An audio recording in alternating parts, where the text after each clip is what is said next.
The broadcast is now starting. All attendees are in listen-only mode. Hello, everyone. My name is Leslie McGee with the Adult Protective Services Technical Assistance Resource Center. Welcome to today's webinar entitled Responding to Delays, Tips and Tricks for OEJAPS Grantees. I will introduce our speakers shortly. A bit of housekeeping before we get started. This session is being recorded and will be posted to the web at a later date. We'll notify all attendees via email when it has been posted online. You must use your computer to connect to audio today. If you are having audio problems, we suggest that you close the webinar and log in again. Please note, participants are muted for today's webinar. To respond to questions during the webinar, please use the questions box so that all participants can see your answer.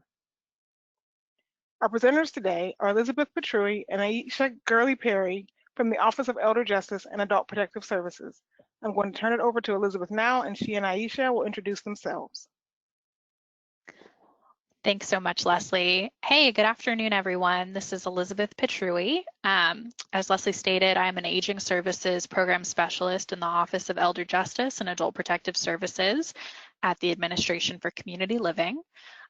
Some of you all are familiar with me already because I am your project officer, but for those of you I haven't met before, just wanted to say good afternoon or good morning, depending on what time zone you're in. And I'm looking forward to speaking with you today, and I'll pass it over to Aiesha.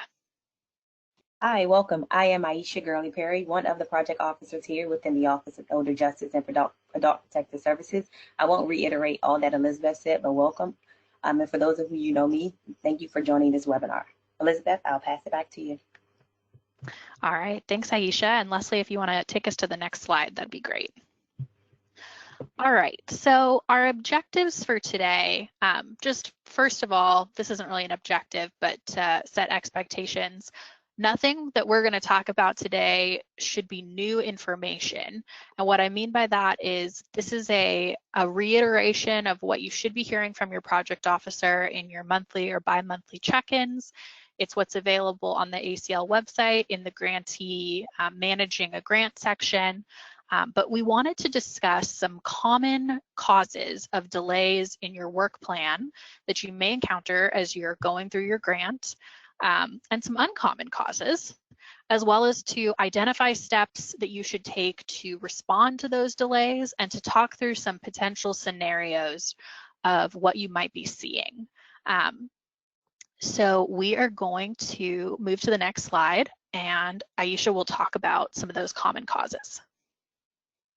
Hi guys, so some of the common causes, as you guys can see on our PowerPoint slide, consist of hiring. And so I know as a result of COVID-19, we didn't expect this to be a damper into us moving forward with our grants. But if you're having some issues with hiring, such as your staff project for your staff officers or your staffing, APS state programs have many waiting periods that they have to go through as it relates to hiring officials, as well as onboarding, as well as delays in activities that have been assigned to that individual. And if you are experiencing something along those lines, what I would say is that in this circumstance, the delays can be moved into the next project period or until the new hiring official has been finalized. And if that's a situation that you guys are experiencing, please work with your project officer to prevent that from occurring. Another form of delay is changing leadership. Changing leadership has affected many of our grants. And if you're experiencing some change in your leadership, such as the original person who was assigned to the project has either resigned or moved on to a new agency, please speak with your project officer to ensure that you guys are on the same page to have someone replace or have the new hiring official replace to prevent any delays in you guys moving forward with your activities. I believe acquisitions and contracts have been a big bummer for many of our grantees. Many grantees have identified either vendors, negotiated costs, or are awaiting approval for signatures of senior staff, which can also cause delays in this instance. After the contract has been finalized, those unachieved tasks can be moved into the next project period. And if the grantee is in the final project period, please speak with your project officer to discuss options for requesting or applying for a no-cost extension. This no-cost extension permits the grantee to complete the unfinished tasks in the extended year or ask for a carryover request, which allows the activities to be moved to the next project period along with the funding that's attached to that task. We've also experienced some absences in relationships with internal and external departments. This can also cause a delay. If this is the reason for activities being delayed, speak with your project officer as well.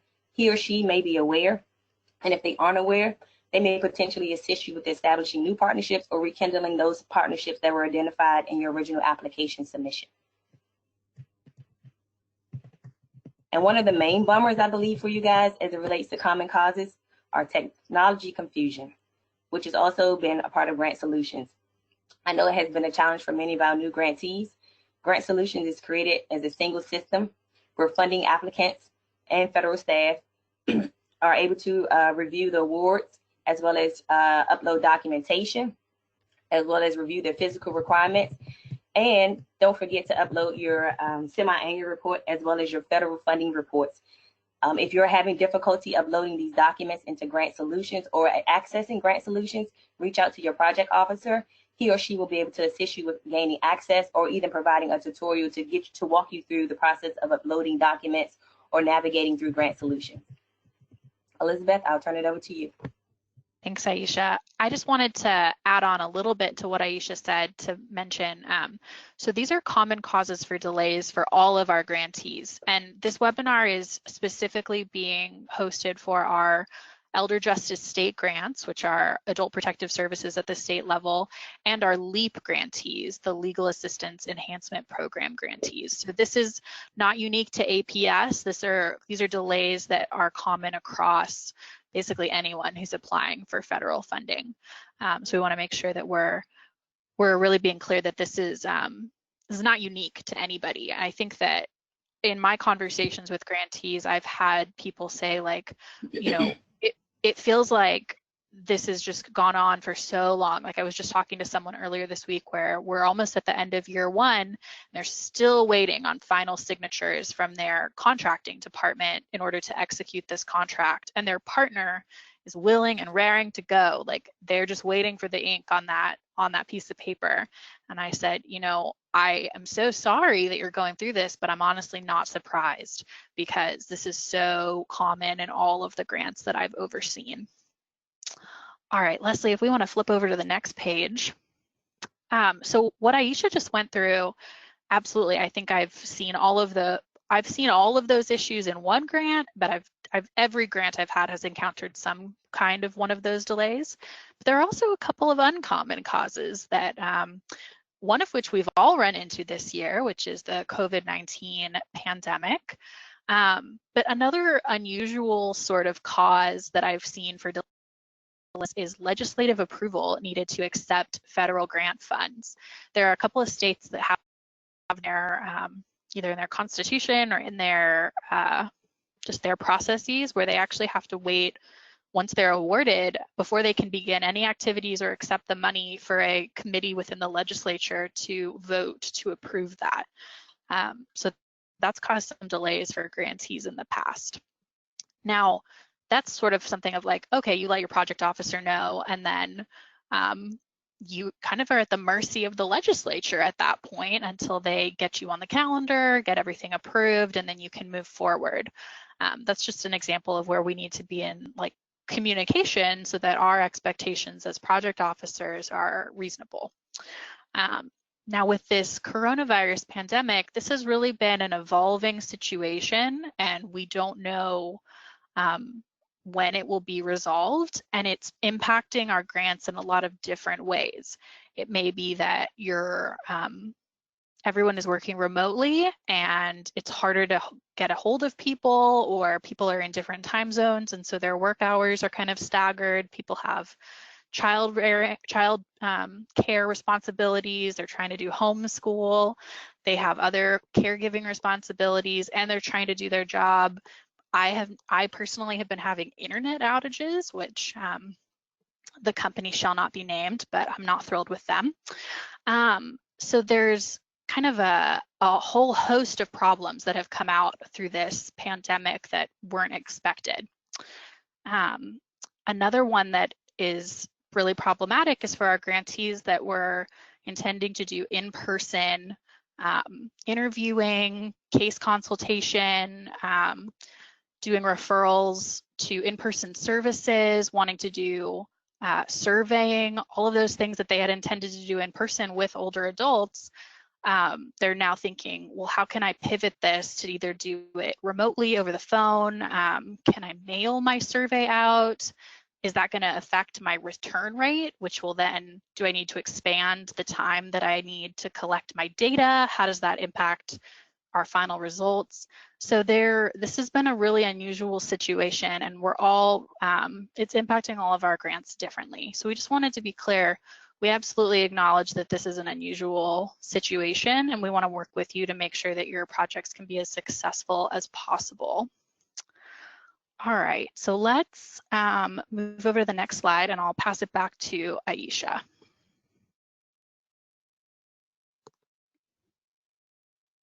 Thank you, Aiesha, Elizabeth. there you go. So some strategies for response to and dealing with these uncommon responses or delays that we didn't expect. Some strategies are make sure that you stay in consistent communication with your project officer to revisit your work plan, to address any changes within your grant or within your funding opportunity, as it relates to those activities assigned to that work plan.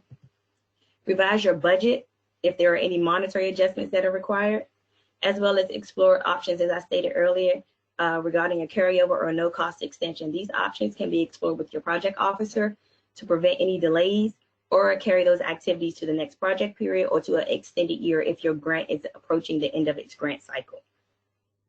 Elizabeth, I'll turn it back to you. Thanks, Aiesha. So these kind of general strategies are going to look different for every grant.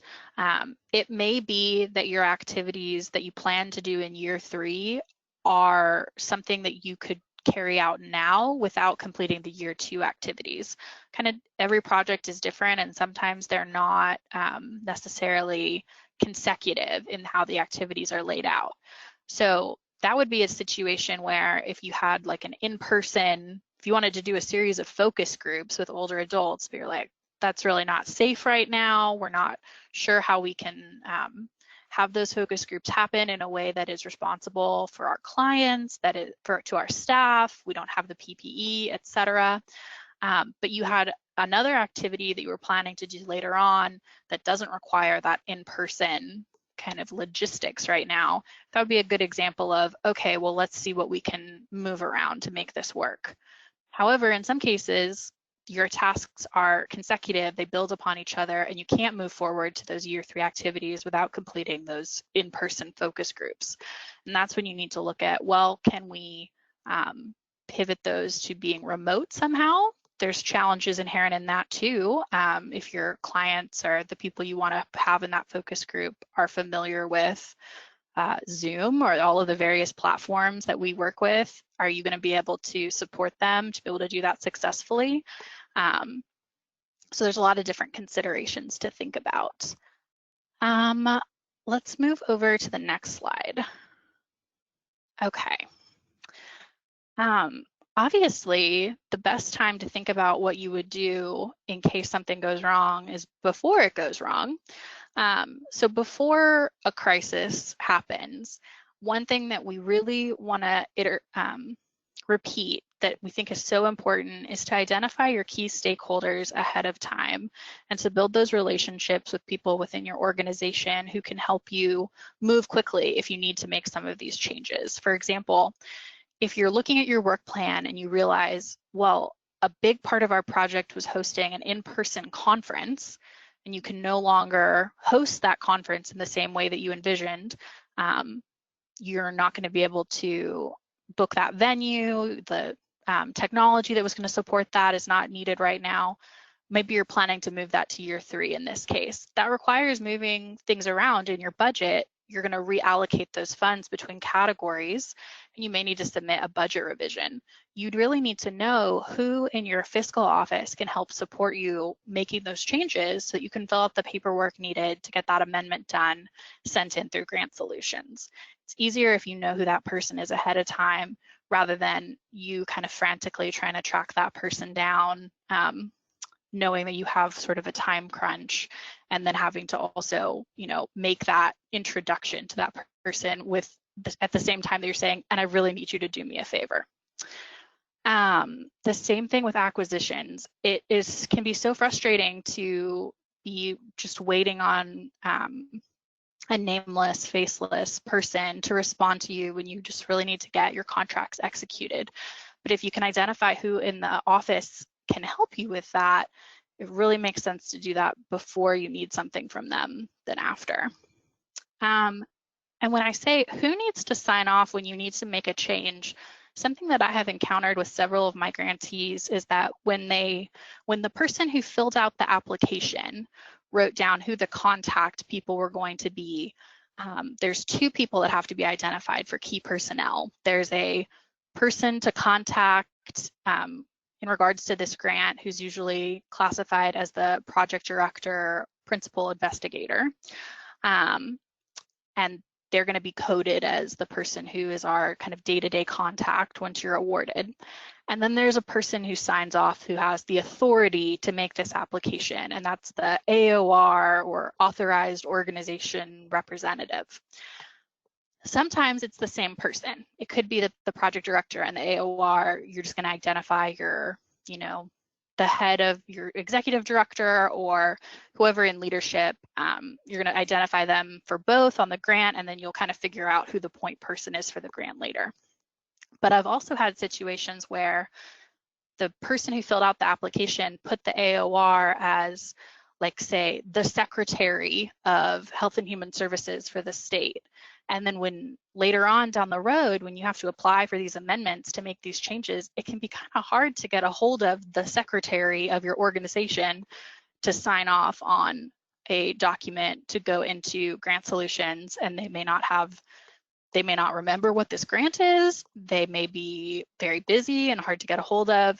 So it's a good idea to know who is the person who's been identified as the one who has to sign off to make these changes. And if the person who's been identified is really not the correct person, you can work with your project officer to get them changed out in the system to someone who still has the authority within your organization to make those changes, but is maybe more accessible.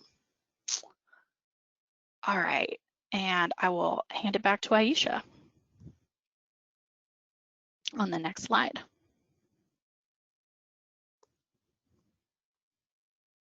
Thank you, Elizabeth. So we're going to go over a few scenarios with you guys. I will read them as well as you guys can read on the screen. So I'll begin. Scenario number 1. A grantee has been talking to the area agency on aging. A key stakeholder and a AAA leadership has suggested greater emphasis to be on prevention of elder financial abuse rather than data collection. Based on the new state reports just issued, as a result of these conversations, the grantee has decided to amend their work plan to focus on prevention of elder abuse. And we'll leave that slide up for just a couple more seconds for anyone who's reading it to themselves. Maybe just a couple more. And then we'll go ahead and flip over to our question slide. So you can respond in the question box or in the chat box, whichever is easiest for you. But this is your chance for audience participation.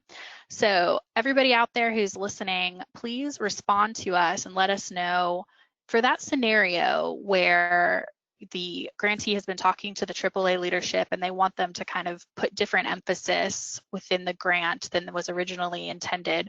What considerations should the grantee be thinking about, and what steps should they take? And we'll go ahead and leave that up for, let's say, like 30 seconds. And actually, Leslie, if we can flip back to the scenario. So for this, considerations should the grantee be thinking about, and what steps should take? Please tell us in the question box or in the chat box.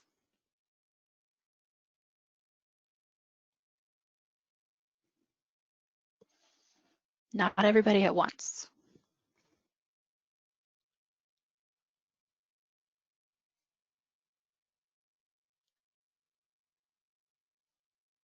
All right, so we've got someone who suggested conferring with the project officer to make sure the change is in line with funding and the funding opportunity announcement. That's an excellent point, yes.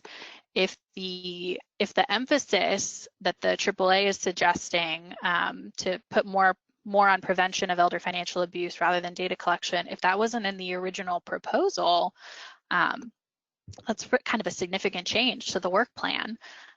And you'd want to make sure to go back to the funding opportunity announcement to make sure it's in scope.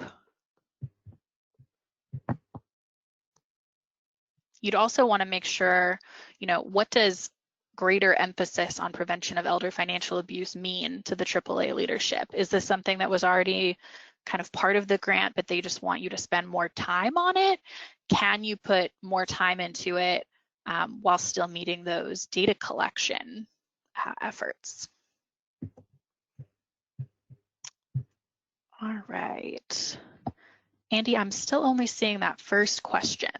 Let's see, I'll read some of the other ones if they haven't popped up for you. Whether prevention is in line with the mission of the original grant? Absolutely. Yeah, that's an excellent point. Is it in the spirit of the application that was submitted, and is it in line with the funding opportunity announcement? And then someone else said change in scope or budget revision. Absolutely. Yeah, if you're putting more emphasis on these prevention efforts, and let's say for the sake of argument that was already in the grant, they think you should spend more time and money on it. What does that mean for your budget? And are you going to be pulling money out of the kind of technology data collection category and moving it over to, does that mean hiring more staff? Are you moving it over into personnel? Does it require travel to go around the state to do presentations on prevention of elder financial abuse? If you're moving more than 25% of your year's budget between categories, you need to do a budget revision amendment. And that's one of those things that has to be submitted through Grant Solutions and be signed off on by your authorized organizational representative. It looks like those are the only answers we have right now. All right, well, I think y'all have really covered it. Aiesha, is there anything else you think should be considered? I think they nailed it, Elizabeth. We didn't even need to do this webinar. Y'all know what's up. Okay, let's skip ahead to scenario 2. Scenario 2, in the application, a grantee proposed to acquire a new data system in order to better collect and report certain data elements. The plan was to acquire the system in the first 6 months of the grant.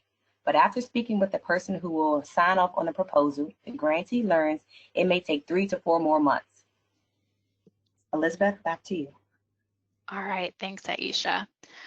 All right, so in this scenario, they said in the application, in their work plan, they were going to acquire this new data system within the first 6 months, and that sort of planning period of the grant. But now they're finding out it may take 3 to 4 more months. So what do y'all think the grantee needs to consider in this scenario? Tell us in the chat box or in the question box, whichever one floats your boat.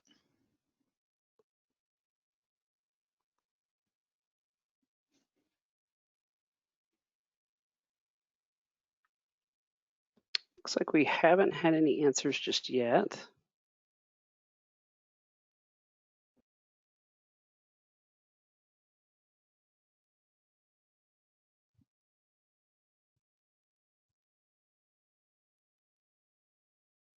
It looks like one person said work plan revision. Yes, absolutely. So if your work plan said you were going to get something done in 6 months, but now you know for sure it might not happen until the end of the year, we're going to need to look at the work plan and figure out what does this affect for the rest of the activities that you have planned. If you said you were going to acquire your data system in the first 6 months and then you were planning to collect data that you were going to report back to ACL for a certain period of time, does that mean that you need to push back that data collection period as well? Probably. And how does that affect, you know, the period of time you had set aside to analyze that data and to tell us what it means? But it could also be an opportunity if you know that your kind of acquisitions period is going to be delayed for this 3 to 4 months. How can you use that time to maybe work on something that you had planned to work on later? Great. Looks like someone else said no cost extension. Yes, it could mean that you need a no cost extension. It sort of depends on when this is happening in the grant life cycle, but you know, if it's in the first 6 months of a 3-year grant, potentially you can sort of make up that time, but ultimately you're absolutely right. It could push everything back that 3 to 4 months, in which case you can definitely talk to your project officer about requesting a no cost extension. These are things that this is absolutely a reason to extend if circumstances beyond your control required you to kind of push things back. So yeah, that would be another amendment to the grant that requires that sign off from your AOR and is submitted through Grant Solutions.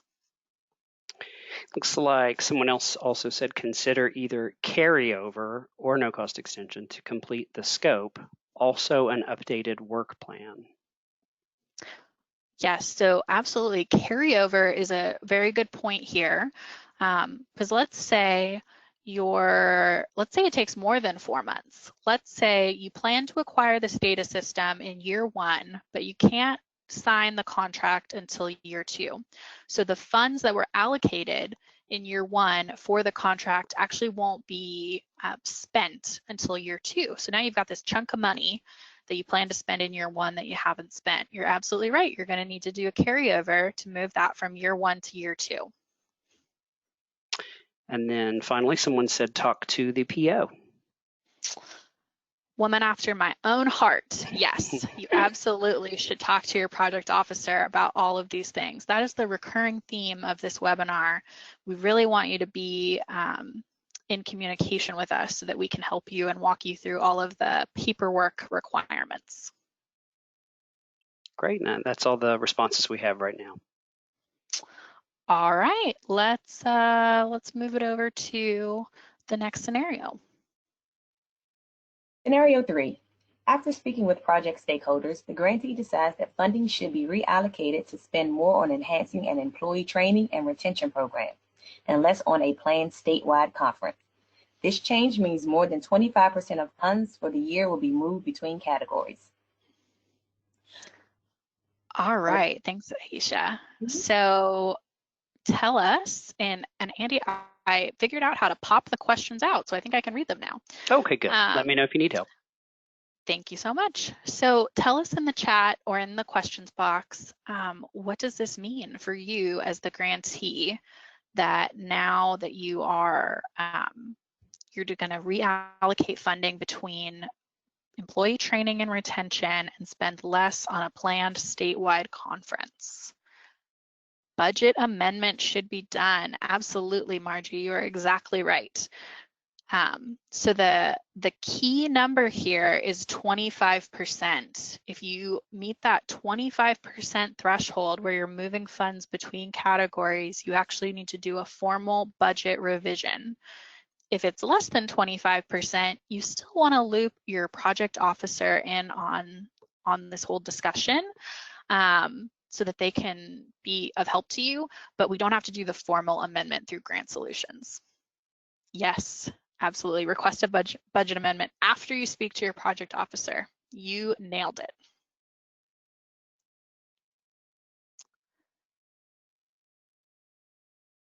All right.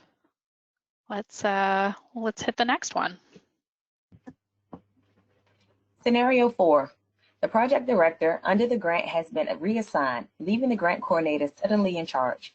At around the same time, the APS director, who was serving as the authorized organizational representative, takes on a new role at another agency. Additionally, a contractor working on the grant lets the grantee know they have staffing change. So what does this mean for your grant? The project director has been reassigned and another staff person is now in charge. we've said APS director, but for the sake of including our legal assistance folks, just say the director has taken on a new role somewhere else, and your contractor has had a staffing change. So what do you need to do? Okay, and let's see. I do see a question here from Margie. Quick question, if it's still in the same category, say 20%, are we okay? So if you're moving money, if it's in the same category, I'm a little bit confused by that, but let's say you're spending like less than you thought you would be spending in that category, so you move some money around to a different one, then it's less than 25%, you don't have to do the formal budget revision. Oh yeah, I've had to do all the tasks in the scenario.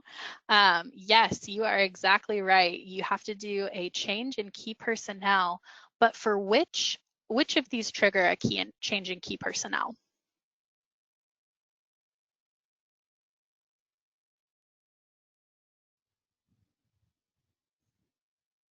This is sort of a trick question, and someone told me it was too complicated, so I'm hoping y'all will prove that person wrong and me correct, but it's entirely possible that I will be wrong and it is too complicated.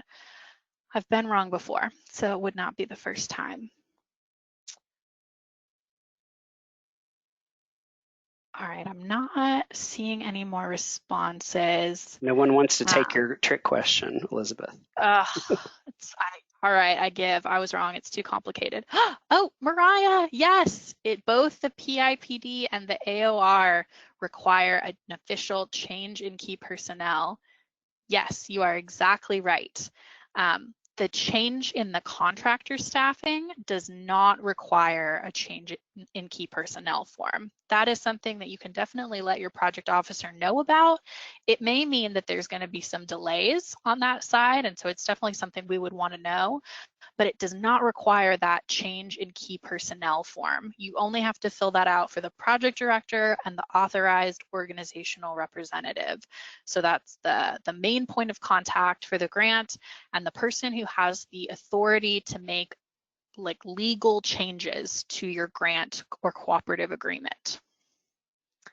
Yes, I too love a trick question. Thank you. I feel validated. All right, we're gonna move on to our last scenario. Scenario 5. In their application, a grantee proposed to conduct in-person interviews with several older adults after they engaged with APS. In light of COVID-19 pandemic, the grantee realized their plan to conduct in-person interviews needs to change. This is a significant portion of the work allocated for the project year, and the data is required for analysis for later deliverables. So we may have, we preempted this a little bit in our discussion earlier, but what would y'all do if this was your project? So you had planned to conduct in-person interviews.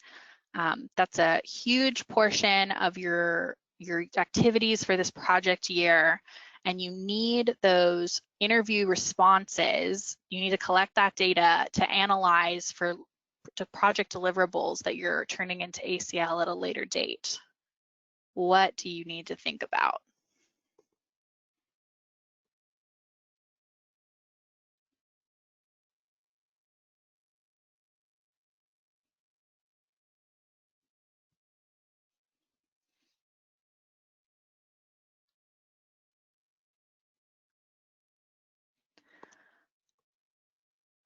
You can tell us in the question box or in the chat box.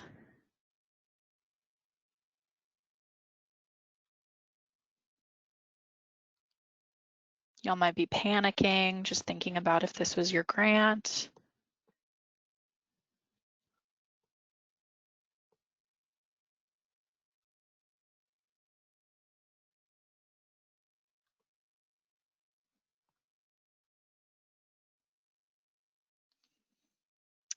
All right, not seeing anything yet. Everybody's taking their time to ponder.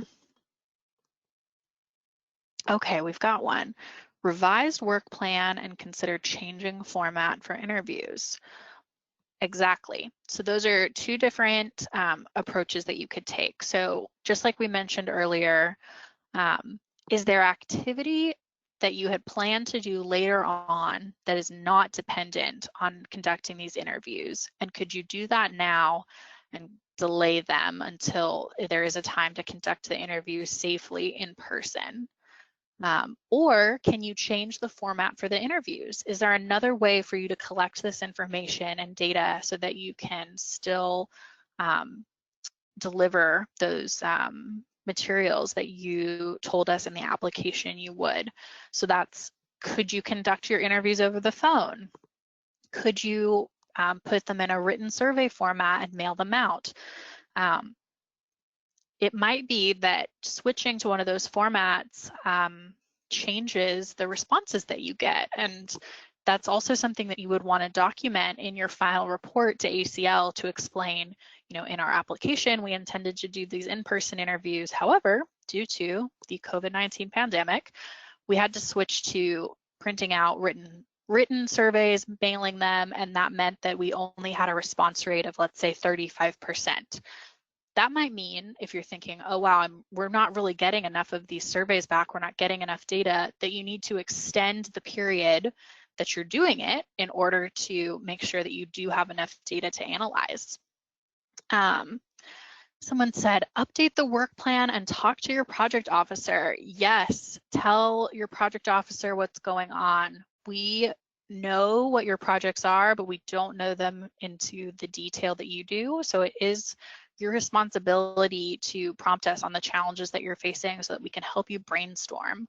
And we may have some ideas to help you to pivot to a different format or to revise your work plan. It might mean that the activity that you thought you were going to do is just really not feasible in its current format, in which case, you know, and this is sort of a worst case scenario, you may just have to completely revise your project and go back to the funding opportunity announcement and think of something else that would be in scope that you could do instead. All right, and someone suggested do it virtually. Absolutely, if we can do it virtually, we absolutely should. Change of scope, work plan revision, yes, and a budget revision, absolutely. If you had that if you meet that 25% threshold, we'll have to do that budget revision amendment. But yeah, if you have to change if you are going to be doing these interviews in person, it might mean that you allocated money for your staff to, maybe you're going to reimburse them for mileage. Probably not. That's not a thing that a lot of people have money for. But let's say you had money put in for mileage to go out to like some rural areas. Well, now you're doing them over the phone. So you don't have mileage, but it might be that you have to help your staff who have poor internet connections or they don't have the technology to do this. So there may be considerations that impact your budget. Absolutely right. Anything you want to add, Aiesha? No, I believe you covered it all, Elizabeth. All right. We are going to move on then. Okay. So I know I sound like a broken record, but the most important thing when you encounter these delays is to be in contact with your project officer, whether it's me, Aiesha, Omar, Andrea. We want to help you. We want to be in touch with you. If you can't, you can reach us by phone, by email. I will even turn on my webcam. If you want a video chat, you can see what the inside of my apartment looks like. But we want to be of assistance to you. We want your projects to be successful. And delays are normal, even if the causes are uncommon. Running into these is absolutely normal and we can address them. So nothing is apocryphal. We can definitely work with you to make sure that you can move forward. All right, and now if we move on to the next slide, are there any other questions at this time? We've got, about 20 minutes left of the time that we'd set aside for this webinar. We do not have to take the full 20 minutes. My grantees will know I am always happy to give you back time at the end of our meeting, but Aiesha and I are here and we can answer questions if anyone has one.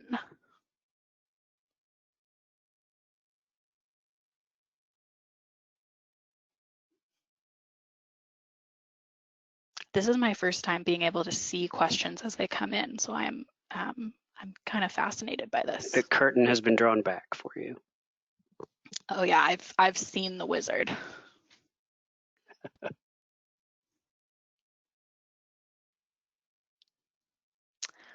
Give it a couple more seconds.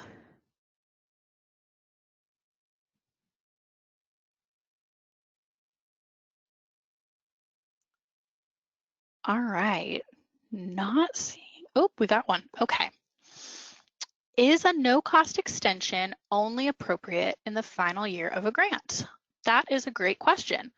And yes, the answer to that is yes.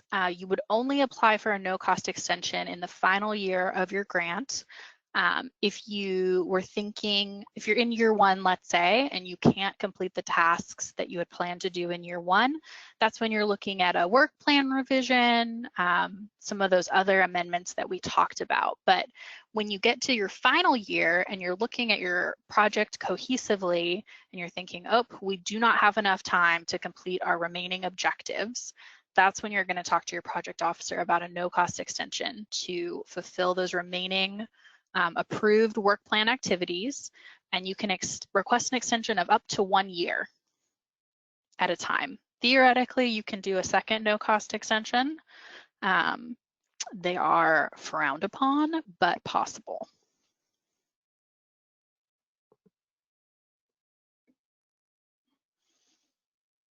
Anything else?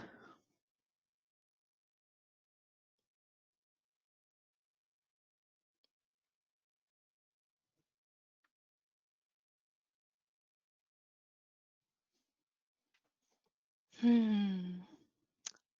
right, we got one. Would you please talk more about whether or when a waiver of match requirement may be a better solution than a carryover, or are they mutually exclusive? Aiesha, do you want to take that one? Sure, thank you, Elizabeth. So a match requirement has a lot to do with whether or not you have the ability to match the in-kind. If you don't have the ability to match the in-kind, what you will need to do is reach out to your project officer and provide a monetary percent that you or your state will be able to match. And at that time, the project officer, as well as our grants specialists, will work together with you to identify whether that match number or that percentage that you provided is permissible, and we will get it approved for you. The match normally has nothing to do with your carryover. Your match only solely has to do with your overall budget and the ability to match the in-kind.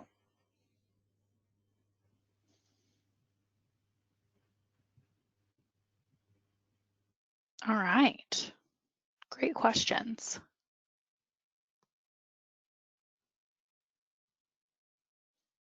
Anything else?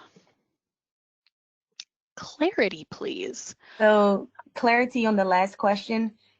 Each grant, when it's awarded, you guys are requested to match your grant at 25%.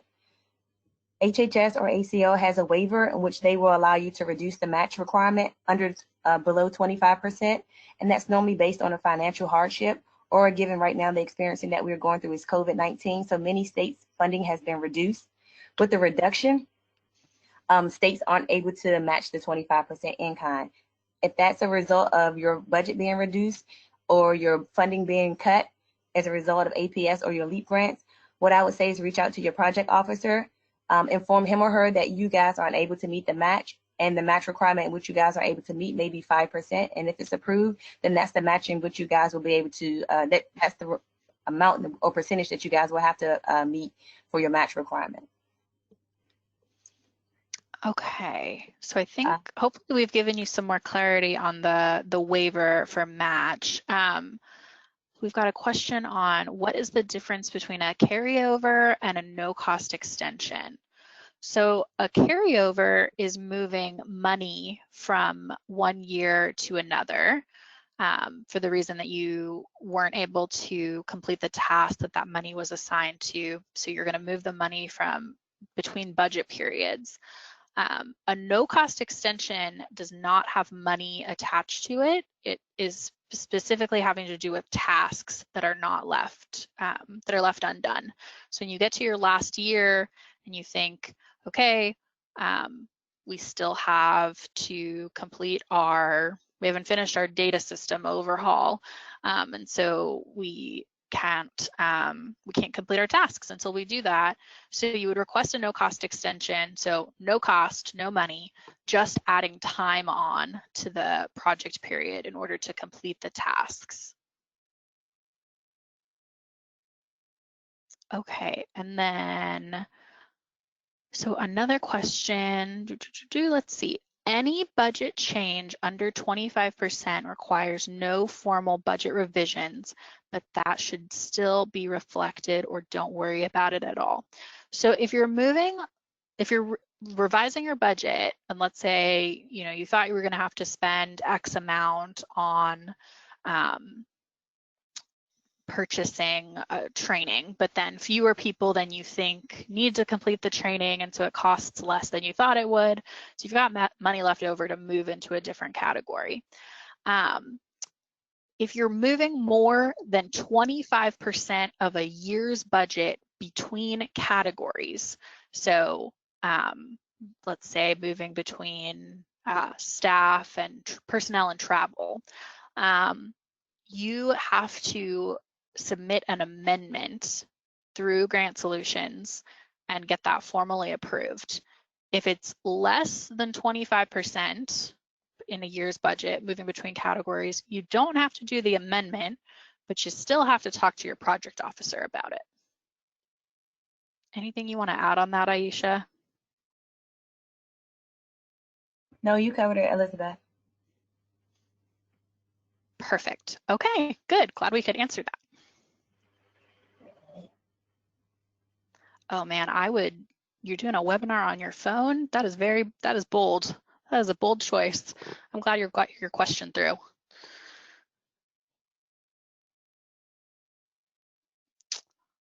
All right, anybody else?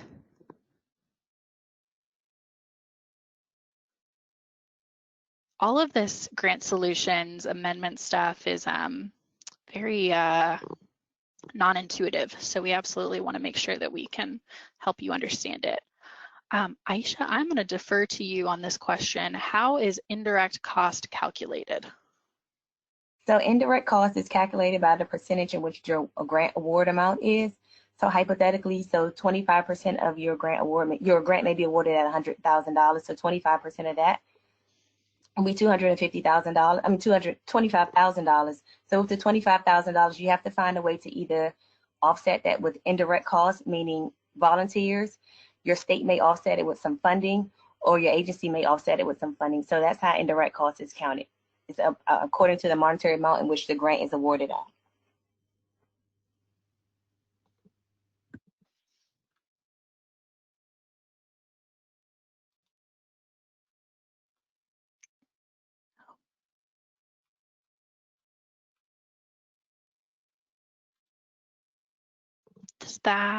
Hopefully that answered your question on indirect costs.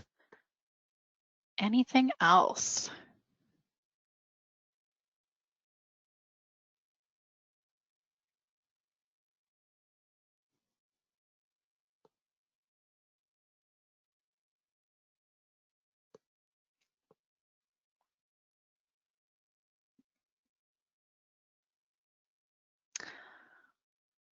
Okay, I am not seeing any more questions come in through the question box or through the chat.